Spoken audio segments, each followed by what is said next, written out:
Hey, what's up, y'all? I'm Ofosu Jones-Corte. And I'm Leah Santa Cruz. And we are the meditation coaches on the Balance app.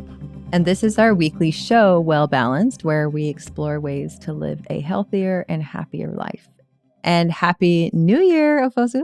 Happy New Year, Leah. So I don't know how you react to the term New Year's resolution, because I think that's like the first thing that comes up for a lot of people. It's like, oh, what are you going to do this year? Like, what's new for you? Yeah. And what's your goals?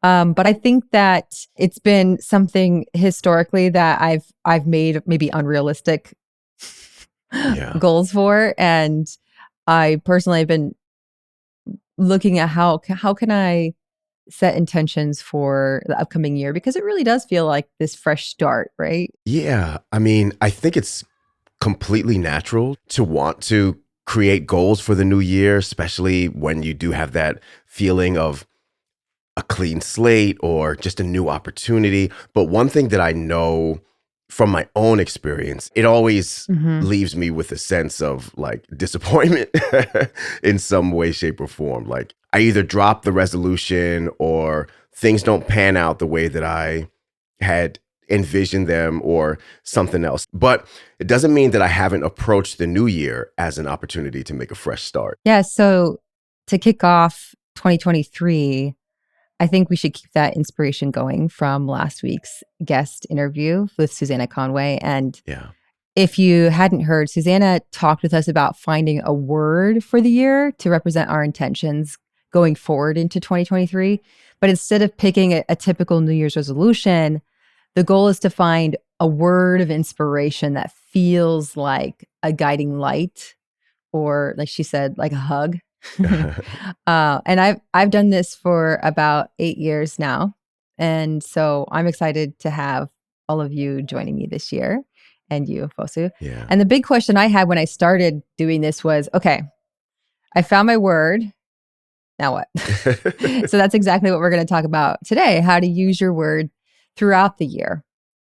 So, Ofosu, before we talk about what words you and I settled on, we asked all of you out there to send us your words for 2023. And here's what some of you said.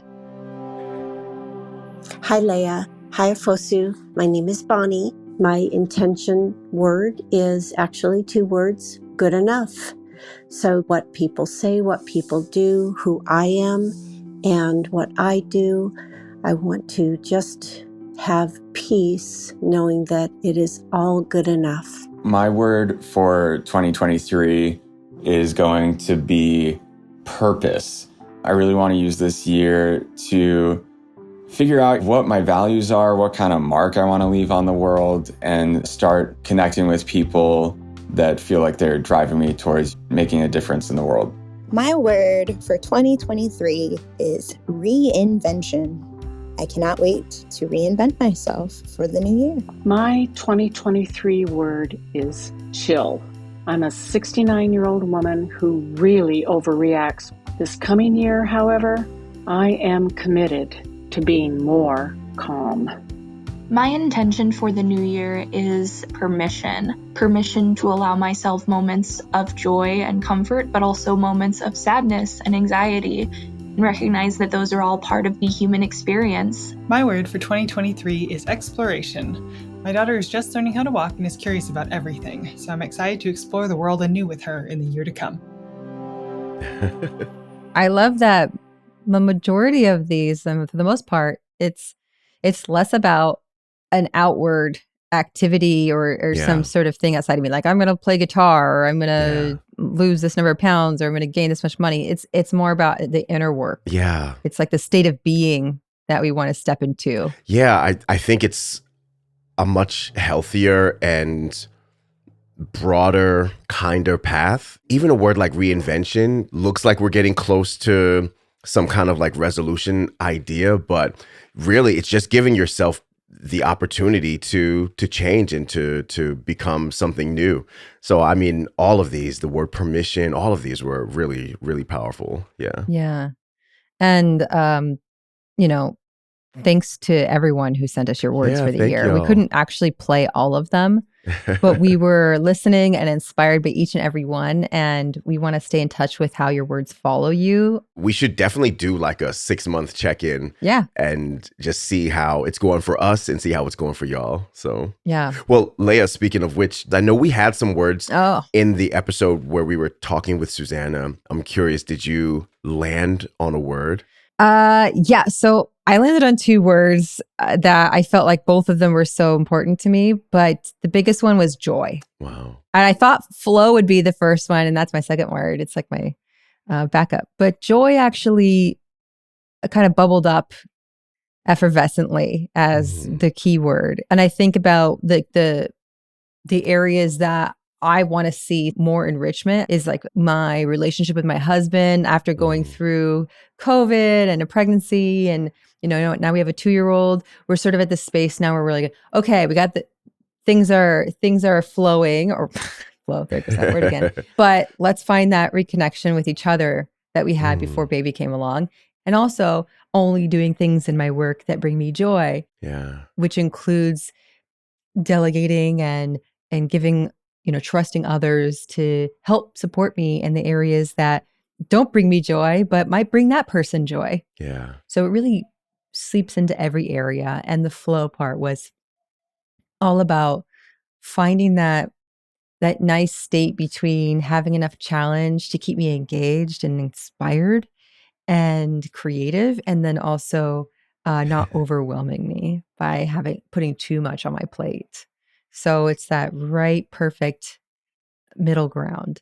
Yeah, I love those 2 words. And I had the word that stood out for me in our previous conversation was growth. And one word that's coming up for me just right now as we're speaking is also the word ease. And so like I feel like maybe these 2 words are kind of maybe not always complementary, because growth is not always easy, and so ease is not always associated with growth. So maybe maybe I'm thinking of a balance between growing and being easeful. I'd like to see growth in so many different areas of my life, my personal development, in my meditation practice, growth in my professional life, and knowing how easy it is for me to feel a little stressed while trying to achieve all these different things. So maybe ease is like the soft landing place. Yeah, I like those 2 words. That's what's fun about this process, is because the more we can reflect on, okay, so great, I have this word, joy or growth, but what are the things that bring me joy? So it's like, okay, I can get really specific now to going, when I make time in my calendar for events, I can go, are they new? Are they interesting? Are they challenging? Are they exciting? And if they are, then that might bring me into flow. And if they're not, then I'm probably going to be bored. Yeah. What I like about this is it's not giving us a specific XYZ, here's what you do, but it's giving us the ballpark, this thing to look at and take notes on the choices that we're making and go, does it align with this? Yeah. Because if it doesn't, then I'm not going to choose this. Yeah. Versus, if we were to pick like the weight loss goal, which is a goal for a lot of people, what is it that's going to not overwhelm me, but give me excitement in that flow, so that those 2 words can be the guiding light on how I go about trying to lose weight. Yeah. So that's what I love about this. Yeah, me too. I think that it's super adaptable. And using that example around health, like for me, I have in the past had, on and off, like kind of like toxic relationships with like body image and how and working out and all this other stuff. And so this past year, maybe it's this word ease that is popping up with growth again. Because I just said to myself, like, I'm just going to allow this process to be easeful. Like, yes, I'm going to try to eat better. Yes, I'm going to, do my best to work out, etc. But I'm not going to kill myself. And I want it to be like fun and sustainable. So going back to the word that you used, alignment, like, I think that is crucial when we're thinking about how to use your word of the year. And it can really just be that little voice that lets you know, like, yes, this is in alignment with what's in your heart. But I just feel like this is much healthier than trying to set a resolution. There's not as much failure built into it. And some might say, well, if you don't have a really specific goal, then how are you going to measure against it to know if you found, well, that's just a check-in with yourself. Do I feel more flow? Do I feel more ease? Yeah. Do I feel more joy? But I also think when we set resolutions, it lacks the motivational, like, why. And that's what's going to keep us going, is that really important why. And so that's why this word is the inner work. It's the feeling that we want to embody. Yeah. It's the state of being that we want to be in. And if I feel ease, and if I feel growth, if I feel joy or flow, like, that's what I really want to feel. Yeah. So if I know that that's the end goal, and that's why I'm trying to lose weight, or I'm trying to learn this new instrument, or, take more time off of work, then it gives me the why. That's the motivation to go through even when obstacles come up. And I also think that resolutions don't always address what those obstacles are or what the blockers were. Yeah, exactly. One time when it seemed to not work as much as I thought it would was I set the intention for abundance, and this was in the beginning of 2020. Oh, yeah. I was like, this is going to be the most abundant year ever. Like, things are just going to flow easily. And then, boom, we all know what happened, like 3 months in. Yeah. But when I looked back, I was like, okay, what didn't happen in the way that I thought it would, like financially? But yeah. I got pregnant and had a child that year. And so the abundance isn't just limited to wealth or finances. It's the abundance of love, the abundance of family, the abundance of time spent with myself or nurturing. And so you never know how it's going to play out, but we can look back and go, I did get abundance in some way, or I did get flow in this way, or growth. Because now once you've chosen your word or words, you're in a relationship with them. Yeah. And it's almost like this dance that's happening, and you don't 100% know, and you shouldn't know how it's going to show up for you. You're sort of signing a contract. Yeah, seriously. This year, 3 words that have been important for me are loving kindness, confidence, and patience. And they really showed up for me just as ways to approach my meditation practice. Which means what you got was a lot of opportunities to have to practice patience. Yeah, exactly. That would normally ruffle your feathers or make you impatient, and a lot of opportunities to practice kindness towards yourself. Yeah. So those hard lessons of, like, the things that, making mistakes, or putting the pressure on yourself, or all of like, that. How do you really learn that without having to apply it in those moments that are challenging? Absolutely. So, it's not like be careful what you wish for, but just be open to be open to what to how it shows up. I think that this is just a reminder to make it fun, to make it a dance, and to let it be an avenue for your happiness, really. Because that's what this is. I feel like why we do this, the whole point is to be happy. Is to have more connection with whatever happiness means to us. So don't lose sight of that. A lot of folks like myself like to use planners or write things down, and or even put something up on the fridge. And I think it's a good idea, like, every month to just check in with with the yearly intention, that word or words, and to see, like, what have I been learning? How have I been growing? How much joy or ease do I have? Or how much love or connection am I feeling? And what are the activities I can be more aware of doing this month or not doing this month that can contribute to me feeling that? So I think it's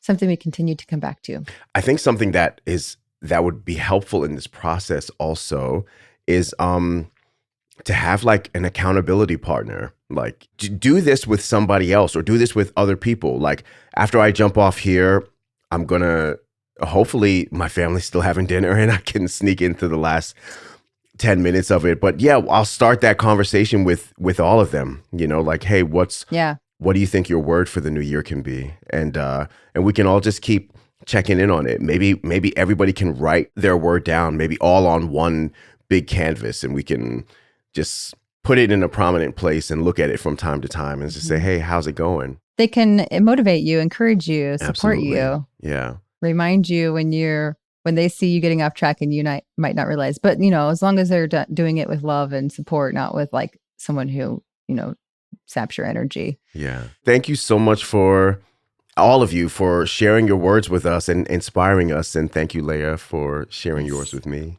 Likewise. And hey, whatever your word is, if you feel like meditation can help you achieve that, then we've got really good news for you.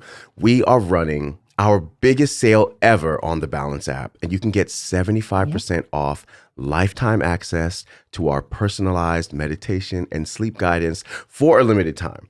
So there's no code needed or anything like that. Just check out the Balance app at the link in the show notes for more information. Fun fact, Leah, during the pandemic, when I was struggling a little bit with my own mental health, I actually used the Balance app and listened to my own voice to reprogram my positive self-talk. I don't know if you've ever listened to yourself while on balance, but yeah, it was actually really helpful to hear me speak to myself in a kind way. And so it's like the voice in your head, but just louder. Yeah, exactly. Yeah. So I don't know. Without any interference. Exactly. So yeah, I mean, I appreciate, I listen to you most of the time, Leah, but I had to like turn up the volume on my own self for once. But I mean, I personally really enjoy using the app. So hopefully y'all do too. Yeah, me too. I use it myself. And what I like is there's lots of different types of meditations in there that for different uses and different reasons. We all come to meditation for different reasons. Maybe we're grieving, maybe we're looking for more joy. And a lot of those words or intentions that we're looking for might be right there in the app for you. So it's personalized and it changes every time you do it. We have so many variations to even the meditations that you think you've already done. So try them again and notice that it's a journey and you're taking this journey with us. So we really appreciate you. And we're going to be back next week. So thank you for starting off the new year with us, a new you, a new journey, and have a beautiful week. Happy New Year. Don't forget to be kind to yourself. Take care and peace.